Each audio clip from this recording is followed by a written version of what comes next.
اعوذ باللہ من الشیطان الرجیم ان المسلمین والمسلمات والمؤمنین والمؤمنات والقانتین والقانتات والصادقین والصادقات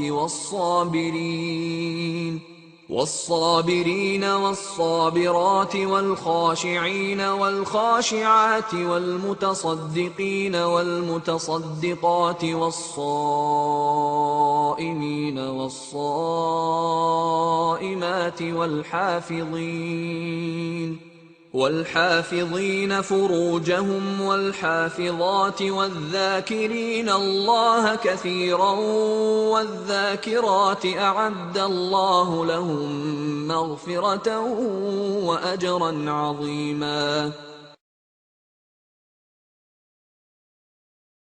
أعوذ بالله من الشيطان الرجيم. بسم الله الرحمن الرحيم. وإذ قالت الملائكة يا مريم إن الله اصطفاك وطهرك واصطفاك على نساء العالمين. يا مريم اقنتي لربك واسجدي واركعي مع الراكعين.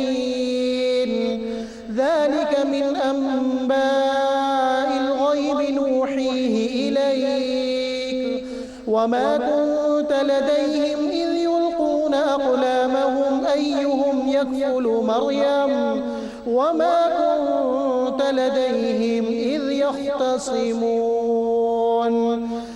إذ قالت الملائكة يا مريم إن الله يبشرك بكلمة منه اسمه المسيح عيسى ابن مريم وجيها في الدنيا والآخرة ومن المقربين ويكلم الناس في المهد وكهلا ومن الصالحين. صدق الله العظيم.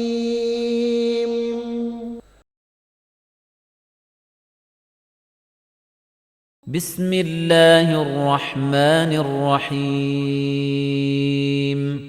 بسم الله الرحمن الرحيم.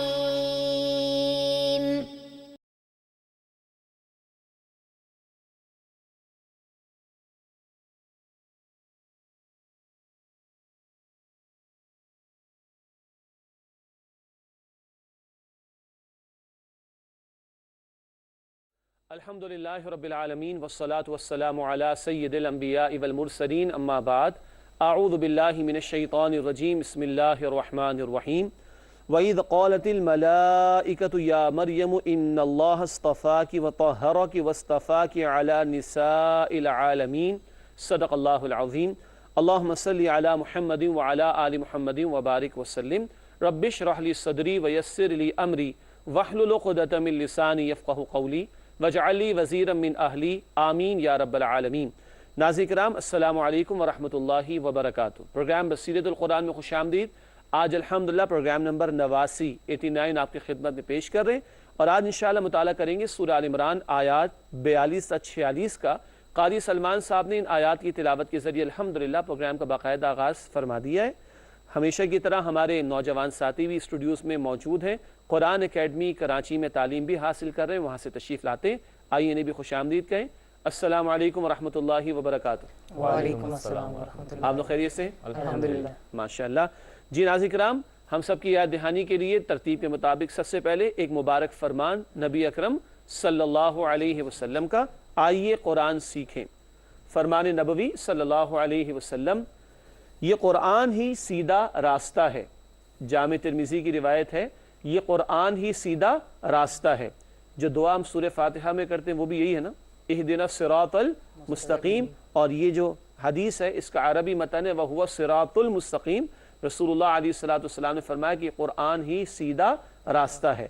اللہ تعالی ہم سب کو سیدھے راستے کی ہدایت عطا فرمائے اور استقامت کے ساتھ اس پر چلنے کی توفیق عطا فرمائے.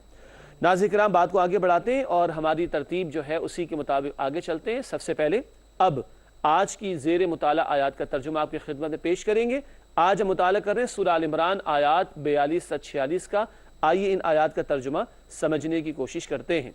ارشاد ہوا، اور جب کہا فرشتوں نے اے مریم بے شک اللہ نے تمہیں چن لیا ہے اور تمہیں پاکیزہ بنایا ہے اور تمہیں چن لیا ہے تمام جہانوں کی عورتوں پر، اے مریم اپنے رب کی فرما برداری کرتی رہو اور سجدہ کرو اور رکوع کرو رکوع کرنے والوں کے ساتھ۔ یہ ہیں غیب کی خبریں اے نبی صلی اللہ علیہ وسلم جو ہم آپ کی طرف وحی کر رہے ہیں، اور آپ اس وقت ان کے پاس نہیں تھے جبکہ وہ قرآن اندازی کے لیے اپنے قلم پھینک رہے تھے دریا میں کہ کون مریم کی سرپرستی کرے گا، اور آپ اس وقت ان کے پاس نہیں تھے جبکہ وہ آپس میں جھگڑ رہے تھے۔ جب کہا فرشتوں نے اے مریم بے شک اللہ بشارت دیتا ہے تمہیں اپنی طرف سے ایک کلمے کی، اس کا نام مسیح عیسیٰ بن مریم ہوگا، معزز ہوگا دنیا اور آخرت میں اور اللہ کے مقربین میں سے ہوگا، اور گفتگو کرے گا لوگوں سے ماں کی گود میں اور پکی عمر میں بھی اور نیک لوگوں میں سے ہوگا۔ ناظرین کرام، یہ ہے ترجمہ سورہ آل عمران آیات 42 سے 46 کا۔ اب آئیے آگے بڑھتے ہیں اور سب سے پہلے ربط آیات کو سمجھتے ہیں۔ گزشتہ آیات میں جو بات آئی اور اب جن آیات کا مطالعہ کر رہے ہیں ان کے درمیان کیا ربط اور کنیکشن ہے، آئیے اس کو سمجھیں ربط آیات کے ذیل میں۔ لکھا ہے گزشتہ آیات میں حضرت زکریا علیہ السلام کے ذریعے حضرت مریم کی تربیت کا بیان تھا، نیز ان کے ہاں حضرت یحییٰ علیہ السلام کی ولادت کا ذکر تھا۔ دو باتیں ہوئیں، حضرت زکریا علیہ السلام نے تربیت فرمائی کس کی؟ بی بی مریم سلام علیہا کی، اس کا ذکر بھی تھا پچھلی آیات میں، اور حضرت زکریا علیہ السلام کے ہاں موزانہ طور پر پیدائش ہوئی تھی کس کی؟ حضرت یحییٰ علیہ السلام کی۔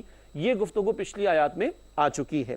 اب یعنی آج کی آیات کے اعتبار سے اب حضرت مریم کی عظمت اور ان کے ہاں حضرت عیسیٰ علیہ السلام کی معجزانہ ولادت کا ذکر ہے۔ ناظرین کرام، آپ کو یاد ہوگا سورہ آل عمران کا جب ہم نے مطالعہ شروع کیا تو یہ بات اس وقت بھی بیان کی گئی تھی اور درمیان کی نشستوں میں بھی کہ نصارہ سے گفتگو جاری ہے، اور نجران کے علاقے سے ایک وفد، ایک ڈیلیگیشن عیسائیوں کا آیا ہے اور ان سے کلام کر رہے نبی اکرم صلی اللہ علیہ وسلم۔ اس دوران یہ آیات آ رہی ہیں اور ان کے باطل عقائد کا رد بھی کیا جا رہا ہے۔ تو اب حضرت مریم کی عظمت اور ان کے ہاں حضرت عیسیٰ علیہ السلام کی معجزانہ ولادت کا ذکر ہے۔ ناظرین کرام، ربط آیات کے بعد چلتے ہیں تعارف کی طرف۔ جن باتوں پر گفتگو ہوگی ان کا مختصراً بیان تعارف کے ذیل میں۔ سب سے پہلے لکھا ہے حضرت مریم کو اس زمانے میں تمام جہانوں کی عورتوں پر فضیلت عطا کی گئی۔ دوسری بات تعارف میں لکھی ہے حضرت مریم کو اللہ تعالیٰ کی بندگی کی تلقین۔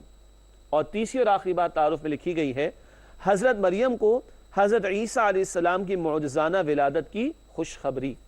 یہ چند باتیں جس کو آج ہم تفصیل سے مطالعہ کریں گے انشاءاللہ تعالیٰ آج کی آیات میں۔ اس کے بعد چلتے ہیں سورہ آل عمران کی ان آیات کے تجزیے کی طرف۔ سورہ آل عمران آیات 42 سے 46 کا تجزیہ، ربط آیات اور تعارف کے بعد اب آیات کا تجزیہ۔ سب سے پہلے سورہ آل عمران آیت نمبر 42، حضرت مریم کی اس زمانے میں سارے جہاں کی عورتوں پر فضیلت۔ یہ اس زمانے کا ذکر کیوں ہو رہا ہے ہم ابھی آگے چل کر بات کریں گے انشاءاللہ تعالی۔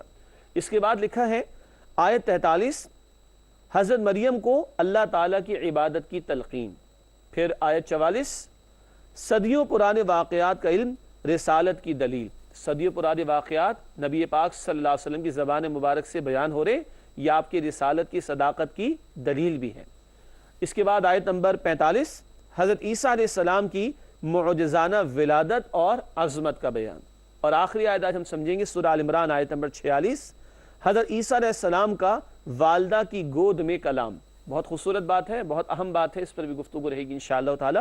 ناظرین کرام، الحمدللہ آج کی زیر مطالعہ آیات کا ترجمہ، ان کا ربط آیات، تعارف اور ان آیات کا تجزیہ آپ کی خدمت میں پیش کیا گیا۔ اب آگے بڑھتے ہیں ہماری ترتیب کے مطابق اور ایک ایک آیت پر گفتگو کرتے ہیں تشریح کے ساتھ انشاءاللہ۔ سب سے پہلے سورہ آل عمران آیت نمبر 42 ہے، 42، ارشاد ہوا رب العالمین کی جانب سے وَإِذْ قَالَتِ الْمَلَائِكَةُ يَا مَرْيَمُ إِنَّ اللَّهَ اصْطَفَاكِ وَطَهَّرَكِ وَاصْطَفَاكِ عَلَى نِسَاءِ الْعَالَمِينَ۔ سورہ آل عمران آیت نمبر 42، آئیے اس کا ترجمہ سمجھتے ہیں۔ ارشاد ہوا اور جب کہا فرشتوں نے اے مریم بے شک اللہ نے تمہیں چن لیا ہے اور تمہیں پاکیزہ بنایا ہے اور تمہیں چن لیا ہے تمام جہانوں کی عورتوں پر۔ یہ ہے ترجمہ سورہ آل عمران آیت نمبر 42 کا۔ آئیے اب اس کی تشریح کی طرف چلتے ہیں۔ تیار ہیں نا آپ لوگ؟ بالکل تیار ہیں، ماشاءاللہ۔ جی ناظرین کرام، سورہ آل عمران آیت نمبر 42 کی تشریح میں سب سے پہلی بات لکھی ہے حضرت مریم کی فضیلت کا اعلان۔ اللہ رب العالمین نے ان کی فضیلتوں کو یہاں پر بیان فرمایا ہے۔ وہ اعلان ہے جو اس آیت میں اللہ رب العالمین نے کیا بی بی مریم سلام علیہا کی فضیلت کے حوالے سے۔ وہ کیا ہے؟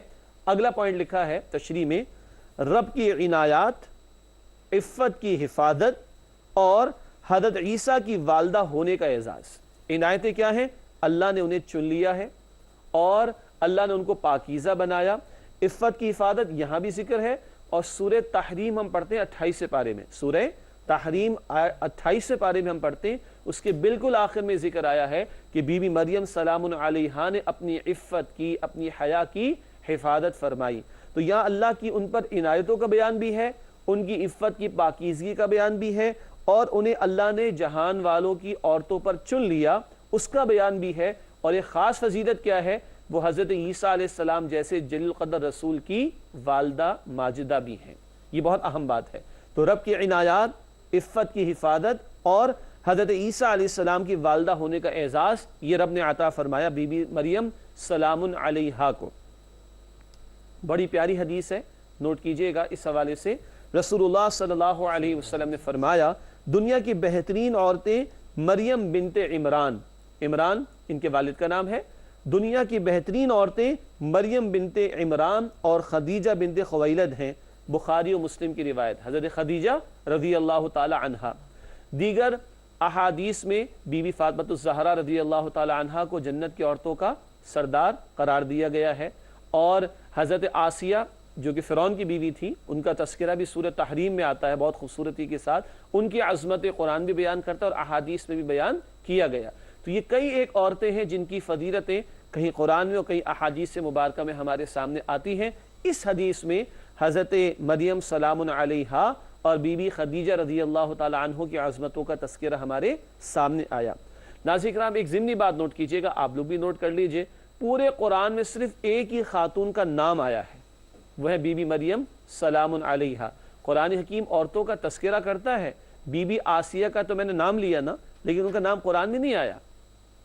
امراۃ فرعون کا قرآن نے کہا فرعون کی بیوی کون؟ بی بی آسیہ سلام علیہا، لیکن قرآن حکیم صرف ایک خاتون کا نام لیتا ہے، وہ ہے حضرت مریم سلام علیہا۔ اس کی کئی وجوہات ہیں۔ ایک وجہ تو یہ ہے کہ بی بی مریم سلام علیہا پر بڑے الزام بھی لگائے گئے لوگوں کی طرف سے، تو اللہ نے ان کا نام لے کر ان کی عفت اور پاکیزگی کو بیان فرمایا۔ اسی طرح بی بی مریم سلام علیہا کے ہاں معجزانہ طور پر حضرت عیسیٰ علیہ السلام کی پیدائش کا معاملہ ہے، ابھی ذکر آئے گا آگے مزید چل کر۔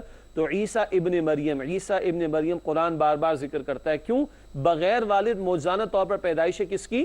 حضرت عیسیٰ علیہ السلام کی، ورنہ عام طور پر بیٹے کے ساتھ والد کا نام لگایا جاتا ہے، بلکہ بیٹی کے ساتھ بھی، لیکن کیونکہ بغیر والد معجزانہ طور پر پیدائش ہے کس کی؟ حضرت عیسیٰ علیہ السلام کی، تو بی بی مریم کا نام لے کر عیسیٰ ابن مریم قرآن حکیم بار بار بیان فرماتا ہے۔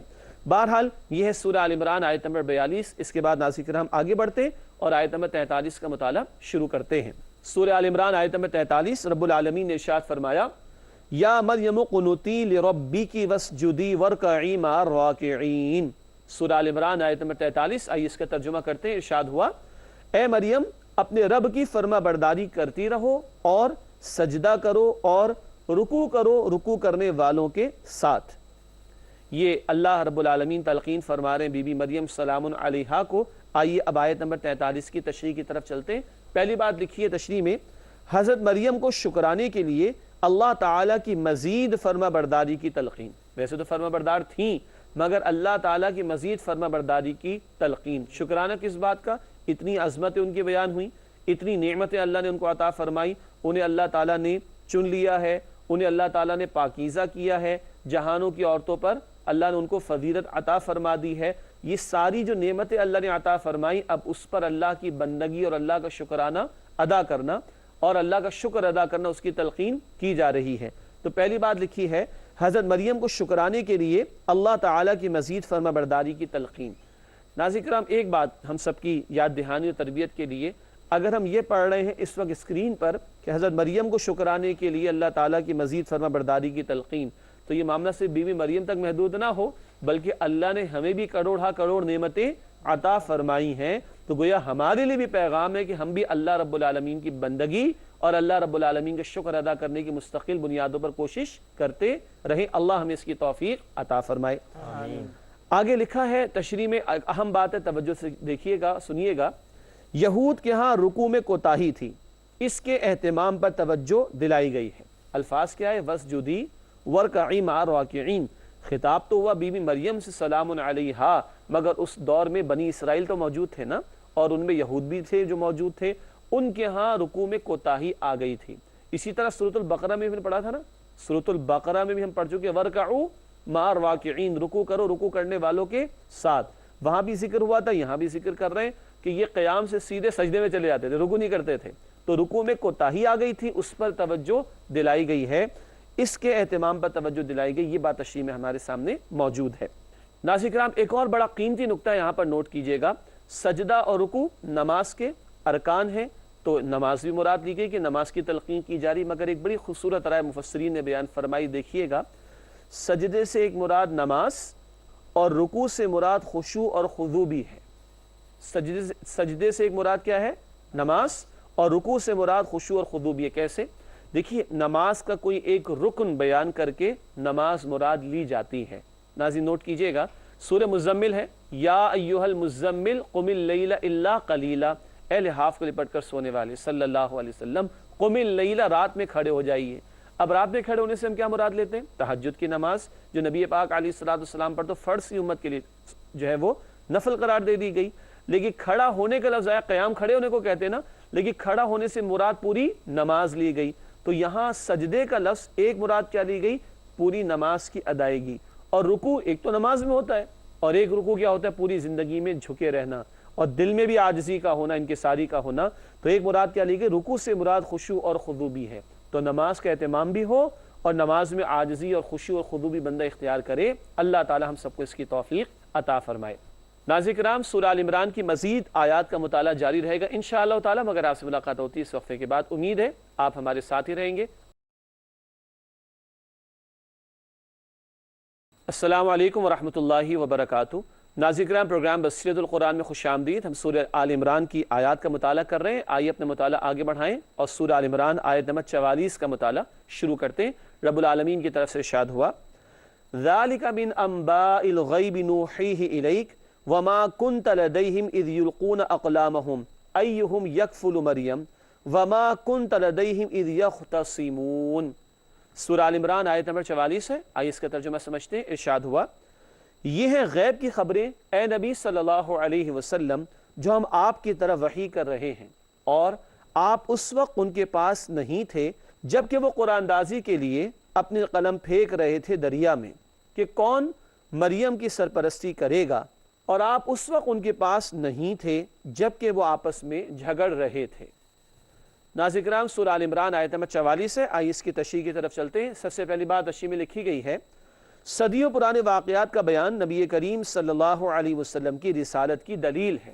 اللہ تعالیٰ فرما رہے ہم آپ پر وحی فرما رہے ہیں۔ یہ صدیوں پرانی تاریخ رسالت مآب علیہ السلام کی زبان مبارک پر جاری ہونا تفصیلات کے ساتھ، یہ خود آپ کی رسالت کی صداقت کی دلیل ہے۔ اگلی بات لکھی ہے تشریح میں، قرآن اندازی کی ضرورت اس لیے پیش آئی کہ کئی لوگ حضرت مریم کی کفالت کے خواہش مند تھے۔ ظاہری بات ہے کہ اللہ رب العالمین نے ایک تدبیر بھی اختیار کرنی تھی، اور انہی مریم کے ہاں کل آئندہ حضرت عیسیٰ کی ولادت بھی ہونی تھی، اور بی بی مریم سلام علیہا کی کفالت، جو لوگ وہاں پہ نیک لوگ تھے، جو وہاں عبادت گزار تھے، وہ سب چاہتے تھے کہ ان کو یہ موقع میسر آئے کہ اتنی پیاری بچی اللہ نے عطا فرمائی ہے عمران کے گھرانے کو، تو اس کی کفالت، اس کی سرپرستی و تربیت ہم کر لیں۔ اس حوالے سے جب اختلاف رائے ہوا، جھگڑے کا لفظ یہاں پر آیا، تو اس کے لیے قرآن اندازی کی کوشش کی گئی کہ قرآن اندازی کے ذریعے سے معاملہ طے کیا جائے کہ کون کفالت کرے گا، تربیت کرے گا بی بی مریم سلام علیہا کی۔ آگے لکھا ہے، حضرت زکریا علیہ السلام جو حضرت مریم کے خالو بھی تھے، ان کی کفالت کے ذمہ دار قرار پائے۔ اب ہوا یہ کہ سب کے پاس جو قلم تھا، اس قلم کو نہر پر ڈالا گیا، اور جس کا قلم جو ہے وہ بہاؤ کو برداشت کر لے وہ سمجھے کہ وہ کامیاب ہو جائے گا. تو بقیہ سب کے قلم بہہ گئے اور حضرت زکریا علیہ السلام کا قلم کھڑا رہ گیا, اور وہ خالو بھی ہیں ان کے رشتے میں. یہ بھی اللہ کی ایک تدبیر تھی, اور ان کے ذمے ہوا حضرت مریم کی تربیت کا معاملہ. ناظرین کرام آگے بڑھتے ہیں, سورہ آل عمران آیت نمبر 45 کا مطالعہ شروع کرتے ہیں. رب العالمین کی طرف سے ارشاد ہوا, اذ قالت الملائکۃ یا مریم ان اللہ یبشرک بکلمۃ منہ اسمہ المسیح عیسی ابن مریم وجیہا فی الدنیا والآخرہ ومن المقربین. سورہ آل عمران آیت نمبر 45 ہے. آئیے اس کا ترجمہ دہراتے ہیں. ارشاد ہوا, جب کہا فرشتوں نے اے مریم بے شک اللہ بشارت دیتا ہے تمہیں اپنی طرف سے ایک کلمے کی, اس کا نام مسیح عیسیٰ بن مریم ہوگا, معزز ہوگا دنیا اور آخرت میں, اور اللہ کے مقربین میں سے ہوگا. ناظرین کرام یہ ترجمہ سورہ آل عمران آیت نمبر 45 کا. اب آئیے اس کی تشریح کی طرف چلتے ہیں. تشریح میں پہلی بات لکھی ہے, حضرت مریم کو حضرت عیسیٰ علیہ السلام کی ولادت کی بشارت رب العالمین فرشتوں کے ذریعے سے یہ بشارت دے رہا ہے کس کو؟ بی بی مریم سلام علیہا کو. دوسری بات, اللہ تعالیٰ کے خاص کلمہ کن سے بغیر والد معجزانہ ولادت. اللہ کے حکم سے اللہ نے کن کہا, کن کا مطلب ہو جا اور وہ شے ہو جائے. اللہ کی شان قدرت کا بیان کہ معجزانہ طور پر بغیر والد حضرت عیسیٰ علیہ السلام کی پیدائش ہو رہی بی بی مریم سلام علیہا کے ہاں. اس کے بعد ایک اہم بات ہے, لفظ مسیح استعمال کرتے ہیں نا, یسوع مسیح بھی کہا جاتا ہے, اور مسیح حضرت عیسیٰ علیہ السلام کے لیے یہاں بھی استعمال ہوا. تو مسیح کے معنی کیا ہیں؟ آئیے ناظرین کرام دو معنی پر غور کرتے ہیں. لکھا ہے مسیح کے دو معنی. نمبر ایک, زمین میں کثرت سے چلنے والا, زمین میں کثرت سے چلنے والا. اب عیسیٰ علیہ السلام کے بارے میں یہ بات کیسے اپلائی ہوگی؟ لکھا ہے حضرت عیسیٰ علیہ السلام فریضہ رسالت کی ادائیگی میں مصروف رہے. ان کا چلنا پھرنا, محنت کرنا, جد و جہد کرنا کس لیے تھا؟ اللہ کے پیغام کو دوسروں تک پہنچانے کے لیے. اگلے معنی, دوسرے معنی ہے مسیح کے ہاتھ پھیرنے والا, ہاتھ پھیرنے والا. حضرت عیسیٰ علیہ السلام مریضوں پر ہاتھ پھیرتے تو اللہ کے حکم سے انہیں شفا مل جاتی. یہ معجزہ اللہ نے ان کو عطا فرمایا تھا کہ وہ مریضوں کے اوپر ہاتھ پھیرتے تو اللہ کے حکم سے مریضوں کو شفا میسر آ جاتی. یہ دو معنی ہے مسیح ہونے کے اعتبار سے. اس کے بعد اگلی بات تشریح میں لکھی ہے, حضرت مریم کے لیے تسلی, حضرت عیسیٰ علیہ السلام دونوں جہاں میں صاحب عزت ہوں گے. یہ بات کیوں بیان ہوئی؟ ظاہری بات ہے بغیر والد جب پیدائش ہوگی حضرت عیسیٰ علیہ السلام کی بی بی مریم کے ہاں تو لوگ تو اعتراض کریں گے اور معاذ اللہ کامنٹس دیں گے. تو رب العالمین نے پہلے ہی تسلی دے رکھی ہے کہ رب العالمین اس بچے کو جو کہ عیسیٰ علیہ السلام ہوں گے دنیا میں بھی عزت عطا فرمائے گا اور آخرت میں بھی عزت عطا فرمائے گا. یہ تسلی پہلے سے دی جا رہی بی بی مریم سلام علیہا کو. ناظرین کرام آج کی زیر مطالعہ آیات میں سے آخری آیت ہے سورہ آل عمران آیت نمبر 46. اب آئیے اس کا مطالعہ شروع کریں. رب العالمین کی طرف سے ارشاد ہوا, وَيُكَلِّمُ النَّاسَ فِي الْمَهْدِ وَكَهْلًا وَمِنَ الصَّالِحِينَ. سورہ آل عمران آیت نمبر 46. آئیے اس کا ترجمہ سمجھتے ہیں. لکھا ہے, اور گفتگو کرے گا لوگوں سے ماں کی گود میں اور پکی عمر میں بھی, اور نیک لوگوں میں سے ہوگا. یہ ذکر ہے حضرت عیسیٰ علیہ السلام کے حوالے سے. ناظرین کرام یہ ہے ترجمہ سورہ آل عمران آیت نمبر 46 کا. اب آئیے اس کی تشریح کی طرف چلتے ہیں. تشریح میں چند باتیں لکھی ہیں. لکھا ہے کہ حضرت عیسیٰ علیہ السلام کی شان کا مزید بیان. پچھلی آیت میں کیا تھا؟ دنیا میں بھی مقرب ہوں گے اللہ کے اور آخرت میں بھی مقرب ہوں گے, پسندیدہ لوگوں میں سے ہوں گے, قریبی لوگوں میں سے ہوں گے اللہ کے. اور اب ان کی مزید شان کا بیان ہے اس آیت میں جو بات سامنے آتی ہے. پہلی بات لکھی ہے والدہ کی گود میں کلام, نبوت کا وقار اور سنجیدہ کلام. کیا مطلب؟ اور آگے حوالہ بھی ہے سورہ مریم آیت نمبر 30 کا. پہلی بات, والدہ کی گود میں بچے کا بولنا یہ ایک بڑی ہی عجیب بات ہے نا, اور یہاں تو معجزانہ شان ہے. ہاں ایک حدیث میں اور بھی 2 بچوں کا ذکر آتا ہے, تفصیلی حدیث ہے کہ جو ماں کی گود میں پکار اٹھے تھے, بول اٹھے تھے, مگر اس تفصیل میں ہم نہیں جائیں گے. یا حضرت عیسیٰ علیہ السلام کا ذکر آ رہا ہے. اب ایک وہ بچہ جس کی بھی ولادت ہوئی ہے وہ کیا کلام کر سکتا ہے؟ مگر یہ کہ کلام بھی کیا, اور ہم نے آگے لکھا ہے نبوت کا وقار اور سنجیدہ کلام. اس کلام میں بھی سنجیدگی ہے اور نبوت کا وقار بھی موجود ہے. بھلا کیسے؟ وہ ہے سورہ مریم آیت نمبر 30. سورت کا نام کیا ہے؟ سورہ مریم. واحد خاتون جن کا نام قرآن نے لیا وہ بی بی مریم سلام علیہا, اور ان کے نام پر ایک سورت بھی موجود ہے. ہمارے اگر ناظرین میں کوئی ہمارے مسیحی بھائی ہوں تو ان کو ہم بتانا چاہیں گے کہ ہمارا رب العالمین اپنے کلام قرآن حکیم میں بی بی مریم کو کتنی عزت دے رہا ہے، اور اتنی عزت دے رہا ہے کہ ان کے نام سے ایک سورت بھی موسوم کر دی گئی جس کا نام ہے سورہ مریم۔ سورہ مریم کی آیت نمبر 30 اگر وہاں پڑھیں تو پوری تقریر ہے۔ جب لوگوں نے اعتراض کیا پیدائش کے بعد تو بی بی مریم نے اشارہ کر دیا حضرت عیسیٰ علیہ السلام کی طرف۔ لوگوں نے کہا کہ بچہ ماں کی گود میں کیسے بول سکتا ہے؟ تو عیسیٰ علیہ السلام نے بولنا شروع کیا، اور کیا بولے کہ پوری تقریر ہی کر ڈالی۔ اور کیا تقریر کی کہ توحید کی دعوت پیش کر ڈالی، اور کیا تقریر کی کہ رسالت کا تذکرہ بھی کر دیا، اور کیا تقریر کی اپنی عظمتیں بھی بیان فرما دی، اور کیا تقریر کی کہ شرک نفی بھی فرما دی۔ اس میں پوری تقریر ہے سورہ مریم آیت نمبر 30 اور اس کی بعد کی آیات میں، انی عبداللہ آتانی الکتاب، میں اللہ کا بندہ ہوں اور اللہ نے مجھے کتاب عطا فرمائی ہے۔ باقی پوری تفسیر سورہ مریم کی آیات میں آتی ہے۔ تو لکھا ہے کہ والدہ کی گود میں کلام نبوت کا وقار اور سنجیدہ کلام تھا حضرت عیسیٰ علیہ السلام کا، بی بی مریم سلام علیہا کی گود میں۔ سورہ مریم آیت نمبر 30 کا حوالہ موجود۔ اگلی بات لکھی ہے پختہ عمر میں کلام، وہ کہلا کے الفاظ ہے نا، پختہ عمر میں کلام۔ پختہ عمر 40 سال ہوتی ہے، پختہ عمر 40 سال ہوتی ہے۔ قرآن اس پر گواہی دیتا ہے۔ سورہ احقاف آیت نمبر 15، سورہ احقاف آیت نمبر 15 26واں پارہ ہے، وہاں قرآن حکیم نے پختگی عمر کی جو بیان کی ہے وہ کب ہوتی ہے؟ وہ 40 برس کی عمر ہوتی ہے۔ حتی اذا بلغ اشدہ و بلغ 40 سنۃ، حتیٰ کہ وہ پختہ عمر کا ہو گیا اور ہو گیا 40 برس کا۔ تو 40 برس کی عمر ایک پختہ عمر ہوتی ہے، نوٹ کر لیجئے گا۔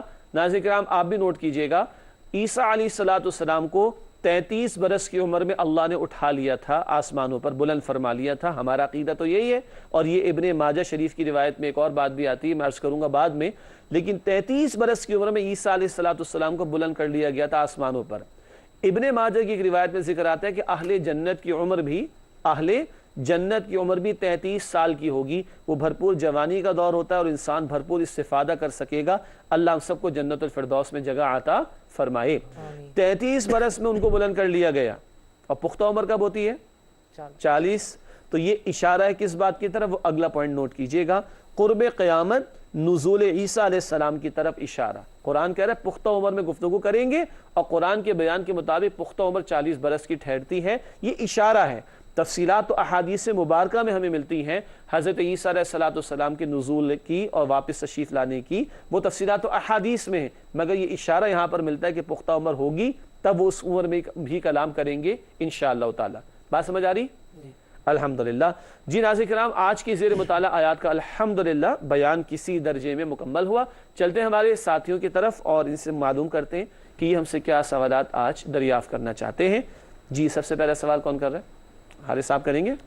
جی آپ نے فرمایا کلمے کا ذکر، کلمے کا ذکر ہے تو ہم تو کلمے کو جو سمجھتے ہیں جو ہے لا الہ الا اللہ محمد رسول، تو یہاں پہ کلمے کا ذکر کیا ہے، یہاں کیا کلمہ ہے؟ ماشاءاللہ، بڑا پیارا سوال ہے کہ ہم تو کلمے کو کہتے ہیں لا الہ الا اللہ محمد رسول اللہ، تو یہ کلمے سے یہاں پر کیا مراد ہے؟ کلمے سے مراد اللہ کا کلام، کلمے سے مراد کلام سے کلمہ، کلمے سے مراد اللہ کا کلام۔ کیا مطلب؟ جو میں نے اشارہ کیا تھا تشریح میں، اللہ کے کلمہ کن یعنی کن کہنے سے معجزانہ طور پر حضرت عیسیٰ علیہ السلام کی ولادت ہوئی بغیر والد، کس کے ہاں؟ بی بی مریم سلام علیہا کے ہاں۔ عام حالات میں زوجین کے تعلق کے نتیجے میں، ظاہری سبب ہے، زوجین کے تعلق کے نتیجے میں بچے کی ولادت ہوا کرتی ہے، مگر یہاں خاص معاملہ کیا ہے؟ بغیر والد بی بی مریم سلام علیہا کے ہاں حضرت عیسیٰ علیہ السلام کی ولادت کا معاملہ ہو رہا ہے۔ اور خاص معاملہ کیا ہے؟ اللہ کے خاص کلمہ کن سے۔ اللہ کی شان ہے، سورہ یاسین کے آخر میں بھی آتا ہے کہ جب وہ کسی بات کا ارادہ فرماتا ہے تو کہتا ہے کن فیکون، کہتا ہے کہ ہو جا اور وہ شے ہو جاتی۔ یہ ساری تدبیر کائنات کی اللہ کے کلمہ کن سے چلے، اللہ کے کلمہ کن سے۔ وہی خاص کلمہ ایک ہے جس سے عیسیٰ علیہ السلام کی موزانہ پیدائش کا معاملہ ہوا، اسی لیے ان کو کلیمت اللہ بھی کہتے ہیں، اللہ کا کلمہ بھی کہتے ہیں۔ ٹھیک ہے جی احمد، آپ کا سوال کیا ہے؟ میرا سوال یہ ہے کہ حضرت عیسیٰ علیہ السلام کا اپنی والدہ کی گود میں کلام کرنا اور پھر پختہ عمر میں بھی کلام کرنا، اس میں اور بھی کوئی حکمت آتی ہے؟ ماشاءاللہ، اور بھی کوئی حکمت؟ ہاں ناظرین، بڑا اچھا سوال ہے، اور اس سے ایک بات مجھے بھی اللہ تعالیٰ نے یاد دلائی۔ ایک تو بات آ چکی کہ والدہ کی گود میں کلام، وہ بھی سنجیدہ کلام، نبوت کے وقار والا کلام ایک، اور پختہ عمر میں کیا اشارہ تھا؟ 40 برس کہ ان کی دوبارہ آمد بھی ہوگی دنیا میں انشاءاللہ تعالی۔ ایک اور اہم بات، کیونکہ وہ باطل عقیدوں کا رد بھی کرنا ہے نا، یعنی کبھی وہ والدہ کی گود میں ہیں اور کبھی وہ بلند کر لیے گئے ہیں، دوبارہ تشریف لائیں گے، پختہ عمر کو پہنچیں گے، اور پھر جیسے پیغمبر دنیا سے تشریف لے جاتے انتقال ہو جاتا ہے وہ بھی تشریف لے جائیں گے۔ ان کیفیات کا طاری ہونا، کبھی کوئی بچپنے میں بچہ ہے، پھر کبھی وہ جوان ہو، پھر اس کی زندگی ختم ہو تو وہ بڑھاپے کو پہنچے اور پھر اس کا انتقال ہو، یہ کیفیات امام رازی رحمۃ اللہ علیہ نے بات لکھی ہے۔ یہ کیفیات کیا بتا رہی ہیں؟ وہ بھی اللہ کے بندے ہیں۔ کون؟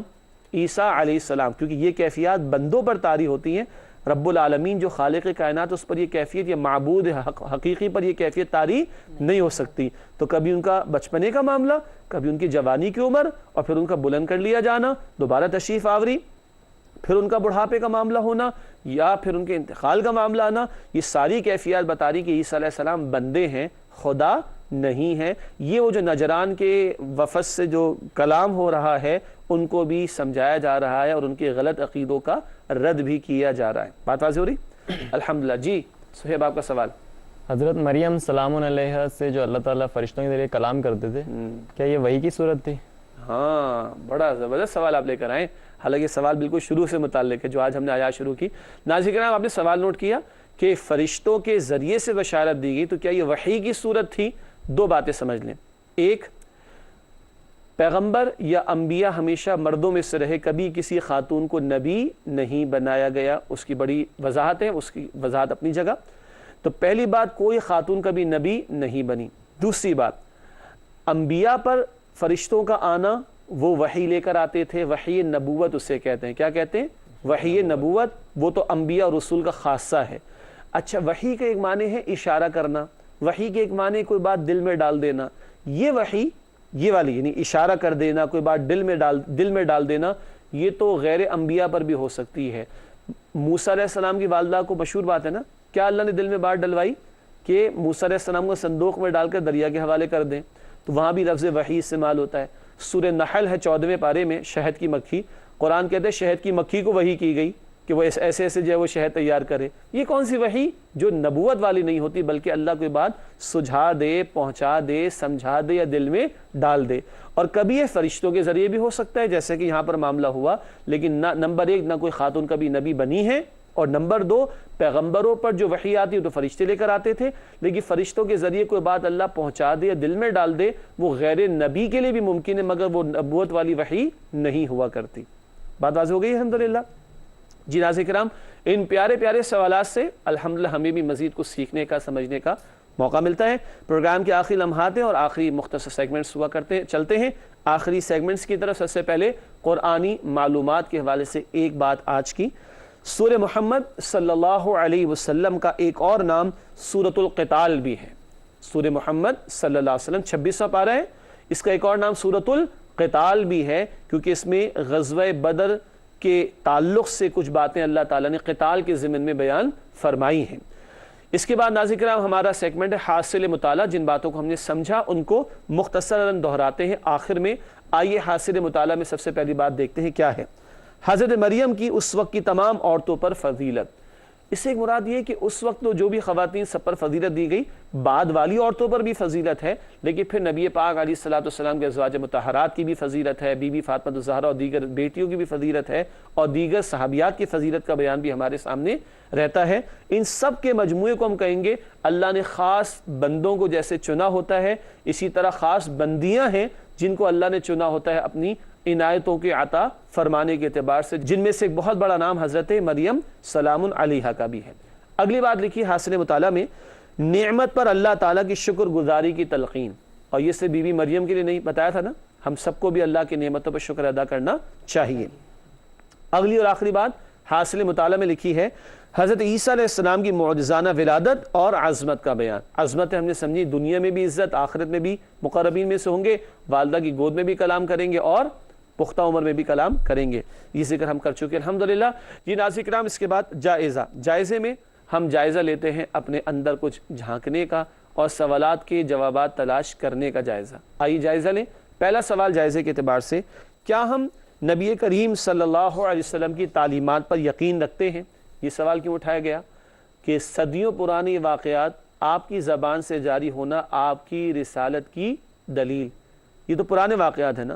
رسول اللہ علیہ السلام نے مستقبل کی باتیں بھی تو بتائی نا. قیامت برپا ہوگی نا, حشر کا میدان سجے گا, قرآن میں بھی حدیث میں بھی ہے. کیا ہم ماضی سے متعلقہ, حال سے متعلقہ اور مستقبل سے متعلقہ ان تعلیمات پر یقین رکھتے ہیں جو رسول اللہ علیہ السلام ہمیں عطا کر گئے؟ جائزہ لیجئے. اللہ مجھے اور آپ کو ہم سب کو توفیق دے. اگلا سوال ہے جائزے کے اعتبار سے, کیا ہم نماز باقاعدگی اور خشوع اور خضوع کے ساتھ ادا کرتے؟ سجدے سے ایک مراد کیا تھی؟ نماز. اور رکوع سے ایک مراد کیا تھی؟ خشوع اور خضوع. اللہ ہمیں تمام نمازیں باقاعدہ خشوع اور خضوع کے ساتھ ادا کرنے کی توفیق عطا فرمائے. تیسرا اور آخری سوال جائزے کے اعتبار سے, کیا ہم پیغمبروں کے واقعات سے رہنمائی حاصل کرتے ہیں؟ کیا ہم پیغمبروں کے واقعات سے رہنمائی حاصل کرتے ہیں؟ اللہ تعالیٰ بتا رہا ہے کہ اللہ اسباب کا پابند نہیں, وہ تو مسبب الاسباب ہے. اور دیکھیے بغیر والد عیسیٰ علیہ السلام کی پیدائش کا معاملہ, عام طور پر بچے گود میں تو نہیں کلام کرتے, لیکن یہاں عیسیٰ علیہ السلام کلام بھی فرما رہے ہیں, اور ایسا کلام کہ جو نبوت کا وقار لیے ہوئے ہے اور سنجیدگی پر مبنی کلام بھی ہے. ناظرین کرام, آخری دو باتیں. گزشتہ سوال کا جواب, پچھلا سوال ہم نے آپ کی خدمت میں رکھا تھا, نیک عورتیں شوہروں کی تابعدار ہوتی ہیں, یہ بات کس آیت میں بیان کی گئی ہے؟ ہنٹ آپ کو دی گئی تھی سورہ نساء کی, اور دلچسپ بات یہ ہے پچھلے پروگرام میں بھی سورہ نساء کی آیت نمبر 34 ہی جواب تھا. آج کے پروگرام میں بھی پچھلی نشست کا جو سوال تھا اس کا جواب بھی سورہ نساء آیت نمبر 34 ہے. پچھلا سوال جو رکھا گیا تھا ایک پروگرام پہلے, مرد عورتوں پر قوام ہیں, وہ بھی سورہ نساء آیت 34 تھی, اور نیک بیویاں اپنی شوہروں کی تابعداری کرتی ہیں, یہ بھی سورہ نساء 34 میں ہے. تو بہت عمدہ آیت ہے, بہت اہم آیت ہے, مطالعہ کرنا چاہیے. آج کا سوال نوٹ کیجئے گا, بڑا اہم سوال ہے. وہ کون سی آیت ہے جس میں مردوں اور عورتوں کی 10 عمدہ صفات کا علیحدہ علیحدہ ذکر آیا ہے؟ عام طور پر مذکر کا لفظ آتا ہے, مذکر مؤنث دونوں شامل ہوتے ہیں, لیکن ایک ایسی آیت بھی ہے جس میں ایک دو نہیں 10 صفات, مردوں کی الگ عورتوں کی الگ, مرد ایسے عورتیں ایسی, مرد ایسے عورتیں ایسی, نیک صفات, عمدہ صفات بیان کی گئی. ہنٹ کے طور پر سورۃ الاحزاب میں چیک کیجئے گا, آپ کو جواب ملے گا انشاءاللہ تعالی, جو اگلے پروگرام میں آپ کی خدمت میں پیش کریں گے. ناظرین کرام, الحمدللہ آج کے اس پروگرام کا وقت مکمل ہو رہا ہے. اللہ تعالی ہم سب کے علم اور عمل میں اضافہ عطا فرمائے, اخلاص عطا فرمائے. آپ ساتھیوں کا بہت شکریہ, جزاکم اللہ خیرا کثیرا. ناظرین کرام, اسی کے ساتھ اجازت چاہیں گے, اگلے پروگرام میں آپ سے ملاقات ہوتی ہے. وآخر دعوانا ان الحمد للہ رب العالمین, والسلام علیکم ورحمۃ اللہ وبرکاتہ.